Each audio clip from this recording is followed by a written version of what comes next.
Alright guys, Stranger Things might be over, but the upside down is definitely not. Amidst all the official spin-off confirmations, the Duffer Brothers let a specific detail slip that completely changes how we understand the future of this universe. It's not about Eleven or Hopper, but it involves a detail that appeared far too quickly in the series to be ignored. We'll get there, but first, let's do a full rundown of every single spin-off that already exists, what's coming in the future, and what definitely isn't happening so you don't get played by fake rumors. If you thought Season 5 was the end, think again.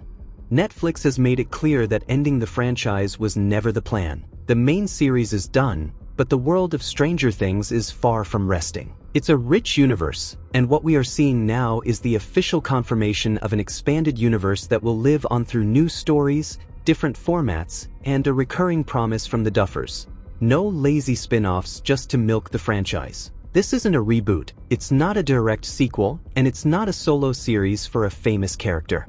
The plan is to expand the world with new stories, kinetic characters, and new mythologies that are always connected to the canon. The first major pillar of this expanded universe is the stage play, Stranger Things, The First Shadow. This play has become the definitive prequel to the franchise. The story goes back to 1959 and follows Henry Creel's arrival in Hawkins, showing younger versions of Jim Hopper, Joyce, and Bob. This is where Henry begins to deal with the shadows and his telekinetic powers.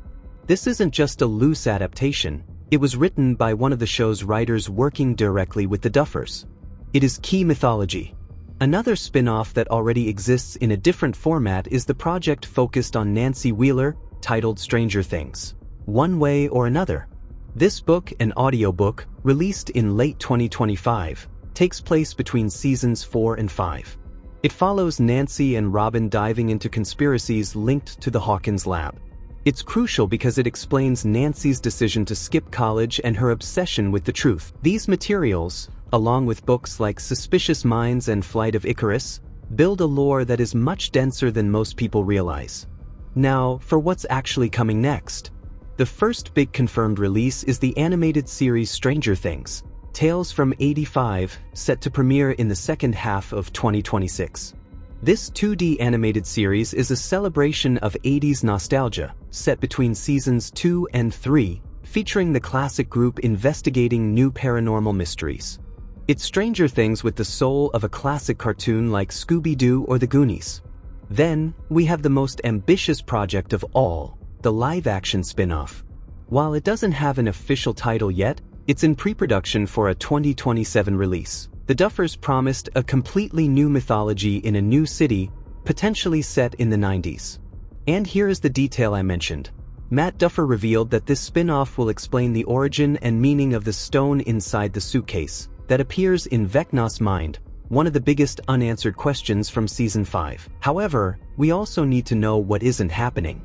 The Duffers have officially denied spin-offs for Hopper in Another City, series focused on Holly, or anything related to Montauk.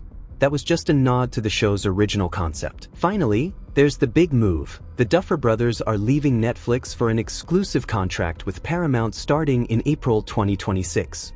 They want to produce films for the cinema, something Netflix doesn't prioritize. But don't worry, this doesn't affect the confirmed Stranger Things spin-offs. Netflix still owns the brand, and the Duffers will remain involved as executive producers. The Stranger Things universe remains alive and well on its original platform.